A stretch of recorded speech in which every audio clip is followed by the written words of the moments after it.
Hello from Northern Avenue in central Yerevan. This is CivilNet's Daily Digest for Friday, September 13th, 2013. I'm Paul Chaderjian. Good morning, I'm Maria Titizian, and here are some of the news that grabbed our attention in the past 24 hours. The newest player in the Karabakh peace talks met with reporters in Yerevan yesterday. OSCE Minsk Group U.S. co-chair James Warlick said he was here to listen to all the parties involved in peace talks between Azerbaijan and Karabakh. Look, all parties will need to compromise if we're going to be successful in finding a peaceful settlement for Nagorno-Karabakh. Ambassador Warlick said he brought a letter from U.S. President Barack Obama which underlies America's commitment to help both sides find a peaceful resolution. Ambassador Warlick said the reason for his visit was to better understand the situation. He said he plans to come back to Armenia with his co-chairs to continue working on the peace plan. EU Commissioner for Enlargement and Neighborhood Policy Stefan Füle is in Yerevan today. He is here taking part in a meeting of top diplomats from Soviet republics who are taking part in the European Union Neighborhood Policy Program. Just to remind our viewers, yesterday at the European Parliamentary Plenary Session, Füle criticized Russia's threats and pressure against former Soviet states who are moving towards signing agreements with the European Union. We all watched with great interest over the past summer as thousands of citizens took to the streets in protest. There were also a number of violent attacks against the peaceful activists. Human Rights Watch just sent a letter to the Armenian police chief and to the head of the Special Investigative Service. The organization is voicing its concerns that the attacks were a concerted effort to intimidate activists and that these attacks should be investigated. 5 activists in 3 separate incidents were attacked over the last 3 weeks. In each of the cases, unidentified men in civilian clothes confronted the demonstrators late at night after they'd left the protest sites. The victims suffered from cuts and bruises, and some had concussions, broken bones, and one had a broken nose. Georgi Gogia is the senior South Caucasus researcher at Human Rights Watch. She writes, quote, "The Armenian authorities need to show that they intend to stop attacks on peaceful protesters. Finding and prosecuting the attackers would be a step toward making it clear that the authorities don't condone and won't tolerate this type of violence." Also yesterday, the United States Embassy condemned the attacks against the civic activists. In a statement, they said, "We urge the government of Armenia to take swift action to condemn the attacks and to investigate and prosecute the perpetrators. The government should ensure that its citizens can exercise their fundamental rights of freedom of assembly, expression, and speech without fear of retribution." The Yerevan Police Department announced yesterday that it's launched a criminal investigation into the violent attacks against activists Mihran Markaryan and Babkender Grigoryan. On August 25th, the 2 men were returning home after participating in a sit-in at City Hall. At about 1:30 in the morning, Markaryan and Grigoryan were confronted by 7 unidentified men who demanded to know if they were at the sit-in. The men then instigated an argument and beat up the 2 activists. Mihran Markaryan suffered a broken nose, while Babkender Grigoryan received bruises and cuts. His iPhone and Armenian special residency passport were stolen.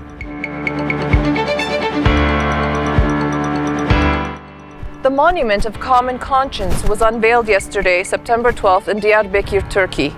The monument symbolizes the pain that was suffered by Turks, Kurds, Arabs, Armenians, Chaldeans, Jews, and Assyrians before and after the creation of the Turkish Republic.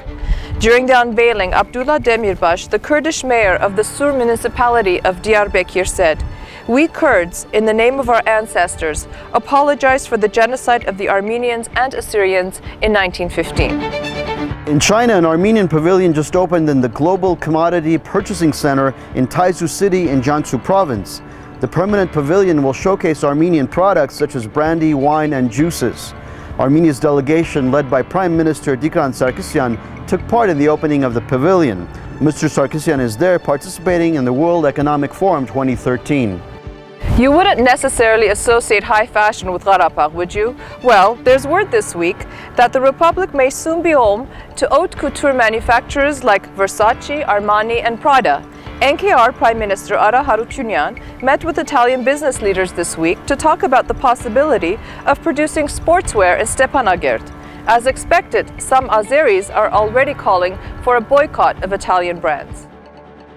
Filmmaker Nigol Bezjan will present one of Armenia's greatest poets, Daniel Varujan, at the Thessaloniki Biennale in Greece next week.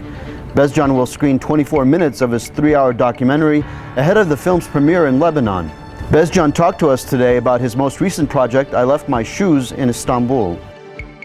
I Lost My Shoes in Istanbul starts with the music of Oror from Parsa Ganatian on piano, and then the Milk, Carnation and a Godly Song ends with the same music of Parsa Ganatian Oror, but rearranged for classical guitar by Harut Bezjan in Paris. So it's just that this is how they are connected and not connected. He also talked about his new film about Sufi mystic and Persian poet Rumi. Earlier this year, the Armenian reggae band Reincarnation caused quite a stir with the release of their song entitled Yerevan. Reincarnation's frontman Roland Kasparyan performed the song here at CivilNet this week and was interviewed by our own Maria Hovsepian. He explained that his song is about his fear that Yerevan is losing its traditions and some people are tearing the city apart. Roland professes through his lyrics that he loves Yerevan and wants to preserve it. Reincarnation is the first band in Armenia to release an album of reggae songs. Roland said he doesn't belong to any political party, but he criticizes whatever he finds wrong with his city and nation. His goal is to spread love and understanding among his people.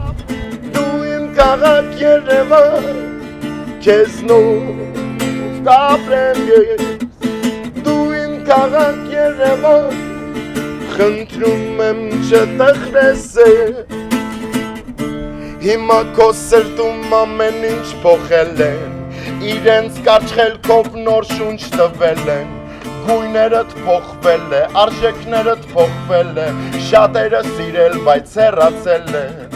That's our daily digest for today. Be sure to like us on Facebook and share our link in your social networks, and why not via email. Thanks, Paul. Overnight, we received some more comments, and we'd like to share one with you that we received from William Bayramian. He says, I love that there's English language video news straight from Armenia put on by CivilNet.tv and hosted by top-notch personalities Paul Chaderjian and Maria Titizian. Looking forward to more reports, he writes. Thanks for your comments. We're off on Monday. It's Remembrance Day, Merelot here in Armenia, so we'll see you on Tuesday morning.